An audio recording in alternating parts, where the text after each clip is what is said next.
کہ میرے نبی علیہ السلام کے قدم لگیں تو جگہ برکت والی بنتی ہے، اور صحابہ کا عقیدہ ہے کہ بن گئی ہے،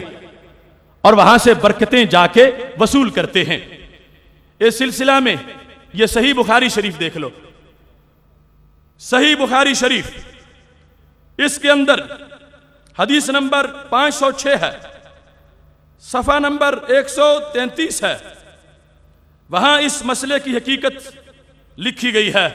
کہ میرے نبی علیہ السلام کے قدم لگیں تو برکت کتنی بنتی ہے،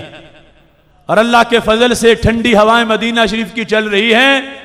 دلیل ایسی ہے کہ جگہ عام تو عام رہ گئی، اگر وہ کعبے کے اندر قدم لگائیں تو وہ حصہ دوسرے کعبے سے افضل ہو جاتا ہے۔ میں ملنگوں کی بات نہیں کر رہا، میں تو صحابہ کی بات کر رہا رضی اللہ تعالیٰ عنہم۔ یہ سنو، حدیث شریف 505 ہے، حضرت عبداللہ بن عمر رضی اللہ تعالیٰ عنہ سے حضرت نافع روایت کرتے ہیں، کانا اذا دخل الکعبہ،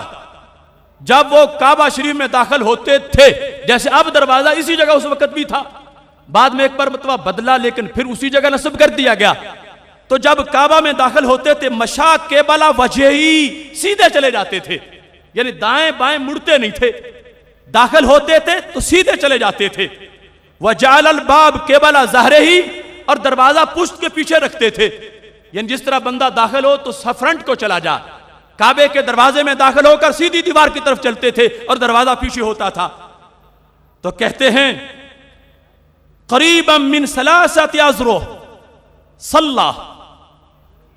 جب اگلی دیوار تک 3 گز کا سفر رہ جاتا تھا تو وہاں کھڑے ہو جاتے تھے، تو کیا کرتے تھے؟ وہاں صلی، وہاں نماز پڑھتے تھے۔ کسی نے پوچھا کعبہ تو سارا ہی کعبہ ہے،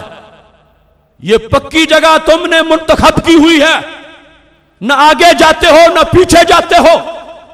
چونکہ استمرار کے ساتھ ذکر ہے کان اذا دخل الکعبہ، جب بھی کعبہ میں داخل ہوتے تھے تو انداز یہ ہوتا تھا، جب بھی داخل ہوتے تھے انداز یہ ہوتا تھا۔ تو جس وقت یہ پوچھا گیا ان سے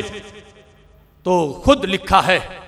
راوی نے، یتوخى المکان الذی اخبرہ بہ بلال ان النبی صلی اللہ علیہ وسلم صلی فیہ،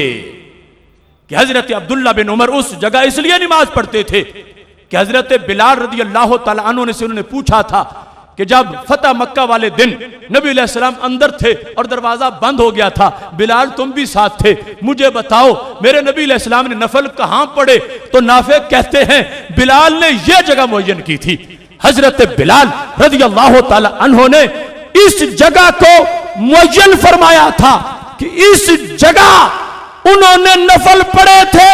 تو حضرت عبداللہ بن عمر سارے کعبے کو عظیم سمجھتے ہیں، مگر جہاں سرکار کے قدم لگے ہیں وہاں برکتیں زیادہ مانتے ہیں۔ اور یہاں اس جگہ لکھا ہے قال ولیس علی احدنا بأس،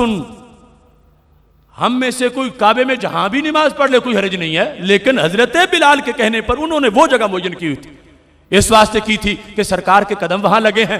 تو اس سے بڑی اور دلیل کیا ہوگی کہ صحابی ہیں اور پڑھنی نماز ہے اور پڑھنی کعبے کے اندر ہے، اور کعبہ تو انچ انچ برکت والا ہے، لیکن پھر بھی جہاں سرکار کے قدم لگے وہاں سے آگے پیچھے نہیں جاتے۔ تو پتا چلا محبوب کے قدموں کی برکت کو ماننا ملنگوں کا عقیدہ نہیں، یہ رب کے عظیم بندوں کا عقیدہ ہے۔